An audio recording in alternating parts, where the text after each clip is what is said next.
টাঙ্গুর নদীর জলে জলমগ্ন ভারত বাংলাদেশ সীমান্তবর্তী রাধিকাপুর। লাগাতার কয়েকদিনের বৃষ্টিতে ভারত বাংলাদেশ সীমান্তবর্তী উত্তর দিনাজপুর জেলার কালিয়াগঞ্জ ব্লকের রাধিকাপুর অঞ্চলের গোডগাঁও, উদগ্রাম, রাধিকাপুর এলাকার কয়েকশো বিঘা জমি জলমগ্ন। ফলে চরম সমস্যায় পড়েছে সীমান্তবর্তী এলাকার কৃষকরা।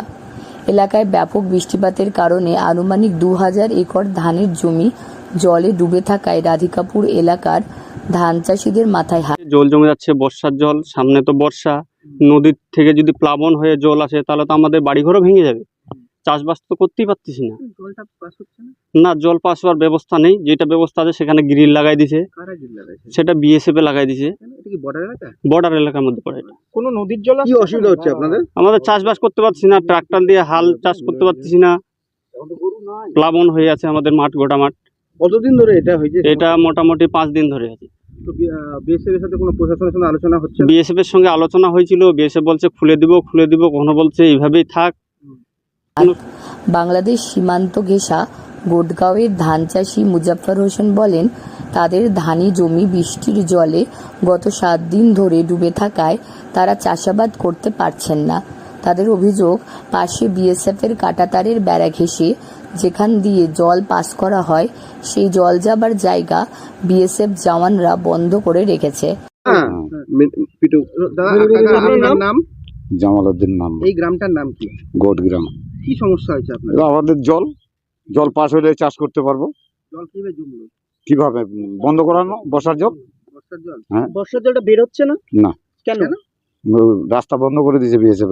কেন বিএসএফ কেন বন্ধ করলো? বিএসএফ এর চোরাচালান পার হবে, আচ্ছা, ওই জন্যই বন্ধ করে দিয়েছে। বর্ডার এলাকা? হ্যাঁ, বর্ডার এলাকা। এখানে কতখানি জমি এরকম জলে প্লাবিত হয়েছে? 2000 বিঘা হবে। তাহলে সমস্যা হচ্ছে আপনাদের কিসের এখন? এই তো চাষ করতে পারতেছি না।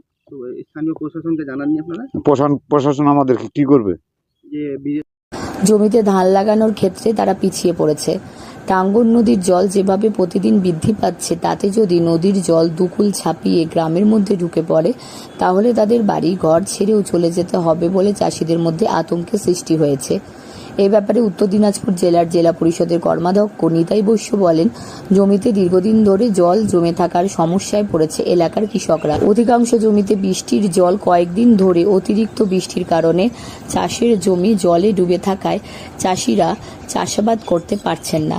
জমি থেকে জল বের না হওয়ার কারণে রাধিকাপুর এলাকার বিএসএফ জওয়ানরা তাদের তৈরি রাস্তার পাশ দিয়ে যে কালভার্টগুলি আছে সেই কালভার্টগুলি দিয়ে জল যাবার রাস্তা আগে থেকে বন্ধ করে রাখার কারণে জমিতে জমা জল কোন দিক দিয়েই বের হতে পারছে না। আমাদের কালিয়াগঞ্জ ব্লকের একটা রাধিকাপুর পঞ্চায়েত আছে, যেটা একদম বর্ডার সংলগ্ন। বর্ডারে যে রাস্তাটা আছে সেই রাস্তাতে আমরা এবারই প্রথম দেখলাম যে রাস্তার যে আন্ডারপাস কিছু কালভার্ট আছে, সেই কালভার্টগুলোতে খরার সময় বিএসএফের তাদের বিশেষ কোনো অসুবিধার কারণে হয়তো সেগুলোকে বন্ধ করে দিয়েছে।